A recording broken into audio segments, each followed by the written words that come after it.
சுசீந்திரம் அருகே கோதுமை மூடைகளுடன் சாலையில் கவிழ்ந்த லாரி. பஞ்சாபில் இருந்து சரக்கு ரயில் மூலம் நெல்லை மாவட்டம் பணக்குடியில் உள்ள தனியார் ஆலைக்கு கோதுமை மூடைகள் அனுப்பி வைக்கப்பட்டன. இந்த ரயில் நேற்று மாலையில் நாகர்கோவில் சந்திப்பு ரயில் நிலையத்தை வந்தடைந்தது. ரயில் பெட்டிகளில் இருந்த கோதுமை மூடைகளை தொழிலாளர்கள் லாரியில் ஏற்றினர். மூடைகள் ஏற்றப்பட்ட லாரிகள் பணக்குடி நோக்கி சென்று கொண்டு இருந்தன.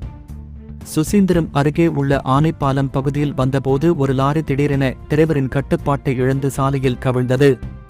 இதில் லாரியில் இருந்த அரிசி மூடைகள் சாலையில் சிதறின. இதுபற்றி தகவல் அறிந்த நாகர்கோவில் போக்குவரத்து ஒழுங்கு பிரிவு போலீசார் சம்பவ இடத்துக்கு விரைந்து வந்தனர். பின்னர் சாலையில் கிடந்த அரிசி மூடைகளை அப்புறப்படுத்தினர். தொடர்ந்து சாலையில் கவிழ்ந்து கிடந்த லாரியை பொர்க்லைன் எந்திரம் மூலம் மீட்டனர். இதனால் அந்த பகுதியில் சிறிது நேரம் போக்குவரத்து பாதிக்கப்பட்டது.